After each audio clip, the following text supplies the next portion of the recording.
આજે આ બેન છે અમદાવાદની અંદર, એને હું મળવા માટે આવ્યો છું અને ઘણા 4-5 વર્ષથી બેનનો વિડીયો પણ મારી પાસે છે, એમનો નંબર મેં સેવ કરેલો છે, પણ મળી શકાતું નહોતું. પણ ભાઈ આવ્યા હતા કાલે મને મળવા માટે અને મારી મુલાકાત કરી.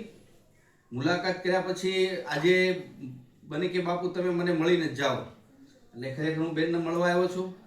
અને બેનને મળવા માટે આવવાનું કારણ તો એક એ છે કે આજે હું અર્જુન નંદગીરી મહારાજ શ્રી પંચદશનામ જૂના અખાડા નાગા સંન્યાસી તમને એક રહસ્યમય વાત જણાવવા માંગુ છું કે આજે આપણે જે કેન્સરની દવા જે નિઃશુલ્ક કરીએ છીએ ને, એ આપણે નિઃશુલ્ક કરતા નહોતા. આ બેન છે, એમને 40 થી 42 જગ્યા ઉપર કેન્સર આવેલું હતું બોડીની અંદર.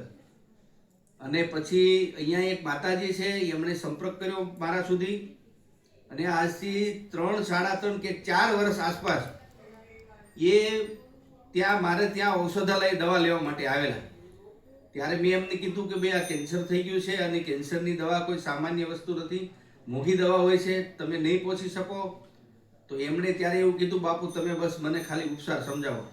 ત્યારે આપણે ભસ્મ અને વગેરે બધી ટીકડીઓ અને એવું બધું ઔષધ છે, લિક્વિડ છે, એ બધું ચાલુ કર્યું. એટલે એ ચાલુ કર્યું ત્યારે 20 દિવસની દવાના 16 થી 18 હજાર રૂપિયાનો ખર્ચો લાગતો. 16 થી 18 હજાર રૂપિયાનો ખર્ચો જે લાગતો એ આ જે ભાઈ છે, શું નામ છે આપનું? નિશાંતભાઈ ને? નિશાંતભાઈ. ત્યારે મને એ 20 દિવસે 16 હજાર રૂપિયા ખાતામાં નાખી દેતા અને એ ભસ્મ આપણે તૈયાર કરી અને આ બેનને ધીરે ધીરે દવા આપણે ચાલુ કરતા 8 મહિના દવા હાલી. 7 થી 8 મહિના તો પાકી દા. 8 થી 9 મહિના સુધી દવા લીધી છે. 8 થી 9 મહિના દવા ચાલુ લીધી. આજથી 3-4 વર્ષ પહેલાની વાત કરું છું. અને એ દવા તો માનો કે એ તો એની પાસે ગુરુ મહારાજની કઈ કૃપા હતી તો એમણે ચાલુ કરાવી અને એ ભસ્મ બધી મેં ચાલુ કરાવી અને એને 42 જગ્યા ઉપર જે કેન્સર હતું એ બધું કેન્સર સર્વનાશ થઈ ગયું. એક પણ બોડી અંદર કેન્સરનું શેષ ન રહેવા દીધું. કેન્સર થઈ ગયું. અને એ જે દવા રહી એ ભસ્મ જે આપણે વાપરતા હતા એમાં એક શ્રોણ ભસ્મ નાખતા હતા, બાકી તમામ ભસ્મ અત્યારે એને એ જ ભસ્મ છે. જે ભસ્મ મહિનાની કે 20 દિવસની 18,000 રૂપિયા કિંમતની મળતી એ ભસ્મ આજે હું વિના મૂલ્યે દઈ રહ્યો છું. એ જ આ દાખલો આ બતાવે છે એ જ કે એ ભસ્મની અત્યારે જે હું નિઃશુલ્ક આપી રહ્યો છું તો દર્દીઓને મારે ખાસ વિનંતી છે કે એ કમસે કમ 7,000 થી માંડીને 18,000 સુધીની કિંમતની 1 મહિનાની ભસ્મ તૈયાર થાય છે. માટે આ ભસ્મનું તો રોજિંદા એક ભાવથી સેવન કરવું જોઈએ. જેનો રૂબરૂ દાખલો આ બેન છે અને આ બેન જે છે એ ખુદ હવે વાત કરશે એમના મોઢે, એમના પતિદેવ છે તે પણ વાત કરશે, હાલ અત્યારે ક્યાં રહે છે એ બધી વાત કરશે, જેથી કરી અને તમને ખબર પડે કે કેન્સર એવી કોઈ કાંઈ ભયાનક વસ્તુ નથી. બસ ફક્ત ને ફક્ત તમે નિયમિત એનો ખોરાક, નિયમિત એનો આહાર લ્યો, ધ્યાન, યોગ, પ્રાણાયામ કરો અને આ મારી ઔષધિ ખાઓ તો કેન્સર ન તો આપણે ભારતમાં જડ મૂળથી નાખી શકીશું. તો ભાઈ સાથે વાત કરીએ. નમસ્કાર, ઓમ નમો નારાયણ. મારું નામ નિશાંત ઉપાધ્યાય છે. અમે લોકો અમદાવાદના ચાંદખેડામાં રહીએ છીએ. આજથી 3 વર્ષ પહેલા એક્ઝેક્ટ જૂન મહિનામાં અમે બાપુની પાસેથી દવા લીધી હતી અને એ જૂનથી લઈને નવેમ્બર સુધીમાં લગભગ 44 થી 45 જગ્યાએ શરીરમાં કેન્સર ફેલાયેલું હતું. ત્યાંથી ધણમૂળમાંથી બધેથી કેન્સર નાશ થઈ ગયું છે. કેન્સલ થઈ ગયું છે એમ સમજો તમે શરીરમાંથી એ વખતેના. અને 2022 પછી 23 થી તે જોબ પણ ચાલુ કરી દીધી કરવાની. અત્યારે બધી જ નોર્મલ જીવન જીવવાનું શરૂ કરી દીધું છે. મારી વાઈફનું નામ મિતાલી ઉપાધ્યાય છે.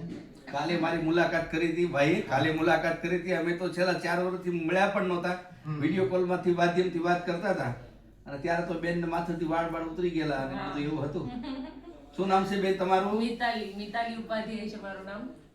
કેમોથેરાપી લેતી હતી એના હિસાબે વાળ બધા જતા રહ્યા હતા, પણ સરસ અત્યારે એકદમ સરસ છે. બાપુની દવાઓ લીધી એનાથી પરફેક્ટ સરસ થઈ ગયું છે.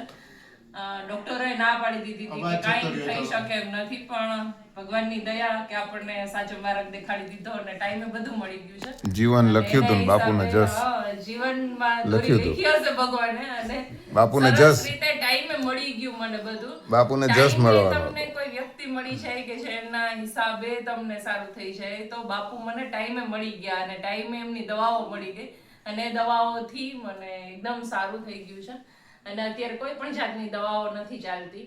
એકદમ સરસ નોર્મલ જીવન જીવું છું મારા છોકરાઓને ઘરનાની સાથે. અને બસ થેન્ક યુ, તમારો ખૂબ ખૂબ આભાર. આજે એ જ્યારે મને 15 કે 16,000 રૂપિયા કે 18,000 રૂપિયા જ્યારે નાખતા, એ પૈસા આવ્યા બાદ હું ભસ્મ લાવી અને પછી દવા બનાવતો અને ત્યાર પછી દવા એમને મોકલતો, ત્યારે આપણે એવું બધું માંડ પૂરું કરી શકતા હતા. પણ આજે આવી બહેનોના આપણા આશીર્વાદ મળ્યા છે. ઘણા મહાનુભાવો, ઘણા દાતાઓ અત્યારે તૈયાર છે કે બાપુ તમે ભારત કેન્સર મુક્ત અભિયાન ચલાવો છો. તો આવી બધી બહેનોના આશીર્વાદથી મારે પ્રભુ 60 વર્ષની ઉંમર થવા આવી, બરોબર, અને 61મું વર્ષ હાલે છે, પણ હજી બધી ઉર્જા એવી છે એ આ બધા બહેનોના આશીર્વાદથી મને મળે છે.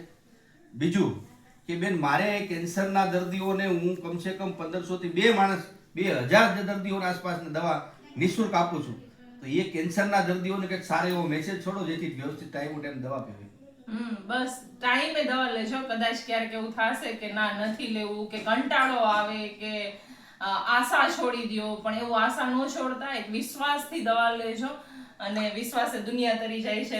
ખાલી બાપુ ઉપર, એમની દવાઓ પર વિશ્વાસ રાખજો, તમને રિયલમાં સારું થઈ જશે અને જે નવી ઉમ્મીદ, નવી આશાઓ મળશે અને જીવન સરસ રીતે જીવી શકશો તમે.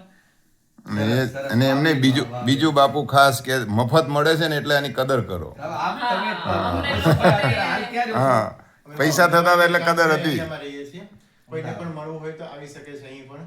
અને બાપુ અમે લોકો અમદાવાદ રાજકોટમાં નેટિવ છે, એટલે ત્યાં રાજકોટમાં ત્યારે ગયા હતા ત્યારે બાપુને કોઈ અમને બતાવ્યું હતું કે ના બહુ જ સારી છે, આયુર્વેદિક જડીબુટીઓ આપે છે.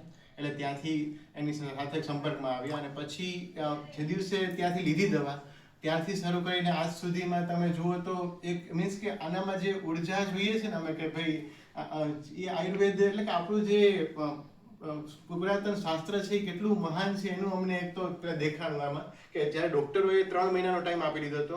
એલોપેથીથી ના મળે, આયુર્વેદથી જ મળે. અમદાવાદના 4 હોસ્પિટલમાં એપોલો, HCG અને એવી બધી HOC વેદાંતા એવી હોસ્પિટલોમાં બધા ડોક્ટરે કહી દીધું કે નહીં આની ઉંમર છે 3 મહિનાથી વધારે નથી. અને ત્યાંથી લઈને આજે તમે જુઓ કે એ કેટલી તંદુરસ્ત જીવન જીવે છે એમ.